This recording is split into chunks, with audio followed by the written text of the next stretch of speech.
The Watsons by Jane Austen, Part 14. He was persuaded without much difficulty to throw off his greatcoat and drink tea with them, for whether he dined at 8 or 9, as he observed, was a matter of very little consequence. And without seeming to seek, he did not turn away from the chair close to Margaret, which she was assiduous in providing him. She had thus secured him from her sisters. But it was not immediately in her power to preserve him from her brother's claims, for as he came avowedly from London, and had left it only 4 hours ago, the last current report as to public news and the general opinion of the day must be understood, before Robert could let his attention be yielded to the less national and important demands of the women. At last, however, he was at liberty to hear Margaret's soft address, as she spoke her fears of his having had a most terrible, cold, dark, dreadful journey. "Indeed, you should not have set out so late." "I could not be earlier," he replied. "I was detained chatting at the Bedford by a friend. All hours are alike to me. How long have you been in the country, Miss Margaret?" "We came only this morning. My kind brother and sister brought me home this very morning. 'Tis singular, is it not?" "You were gone a great while, were you not? A fortnight, I suppose." "You may call a fortnight a great while, Mr. Musgrave," said Mrs. Robert smartly, "but we think a month very little. I assure you we bring her home at the end of a month, much against our will." "A month? Have you really been gone a month? 'Tis amazing how time flies." "You may imagine," said Margaret in a sort of whisper, "what are my sensations at finding myself once more at Stanton. You know what a sad visitor I make, and I was so excessively impatient to see Emma. I dreaded the meeting, and at the same time longed for it. Do you not comprehend the sort of feeling?" "Not at all," cried he aloud. "I could never dread a meeting with Miss Emma Watson, or any of her sisters." It was lucky that he added that finish. "Were you speaking to me?" said Emma, who had caught her own name. "Not absolutely," he answered, "but I was thinking of you, as many at a greater distance are probably doing at this moment. Fine open weather, Miss Emma. Charming season for hunting." "Emma is delightful, is she not?" whispered Margaret. "I have found her more than answer my warmest hopes. Did you ever see anything more perfectly beautiful? I think even you must be a convert to a brown complexion." He hesitated. Margaret was fair herself, and he did not particularly want to compliment her. But Miss Osborne and Miss Carr were likewise fair, and his devotion to them carried the day.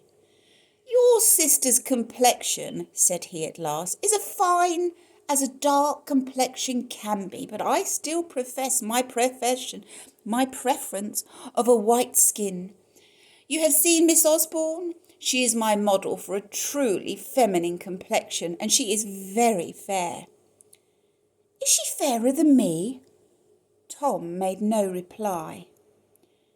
"Upon my honour, ladies," said he, giving a glance over his own person, "I am highly indebted to your condescension for admitting me in such dishabille into your drawing-room. I really did not consider how unfit I was to be here, or I hope should have kept my distance. Lady Osborne would tell me that I were growing as careless as her son if she saw me in this condition." The ladies were not wanting in civil returns, and Robert Watson, stealing a view of his own head in an opposite glass, said with equal civility, "You cannot be more dishabille than myself.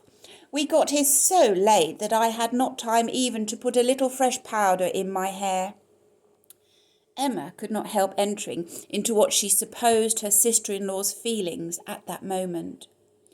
When the tea things were removed, Tom began to talk of his carriage, but the old card table being set out, and the fish and counters with a tolerably clean pack brought forward from the Beaufort by Miss Watson.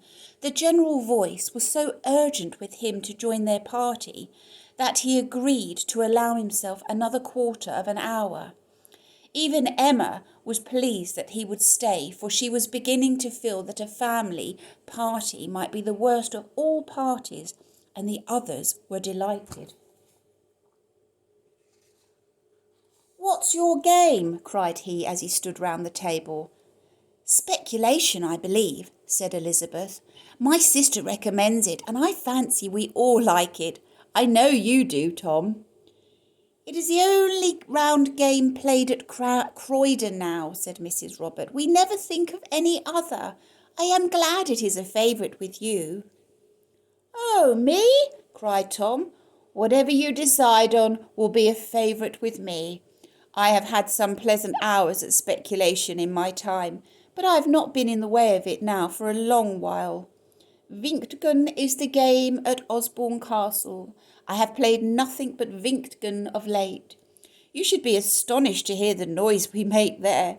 The fine old lofty drawing-room rings again. Lady Osborne sometimes declares she cannot hear herself speak. Lord Osborne enjoys it famously. He makes the best dealer without exception that I ever beheld. Such quickness and spirit. He lets nobody dream over their cards. I wish you could see him overdraw himself on both his own cards. It is both anything in the world. It is worth anything in the world." "Dear me," cried Margaret, "why should not we play at Vinkton? I think it is a much better game than speculation. I cannot say I am very fond of speculation." Mrs. Robert offered not another word in support of the game. She was quite vanquished, and the fashions of Osborne Castle carried it over the fashions of Croydon. "Do you see much of the parsonage family at the castle, Mr. Musgrave?" asked Emma, as they were taking their seats. "Oh, yes, they are almost always there. Mrs. Blake is a nice little good-humoured woman. She and I are sworn friends. And Howard's a very gentlemanlike, good sort of fellow. You are not forgotten, I assure you, by any of the party. I fancy you must have a little cheek glowing now there and then, Miss Emma. Were you not rather warm last Saturday about 9 or 10 o'clock in the evening? I will tell you how it was.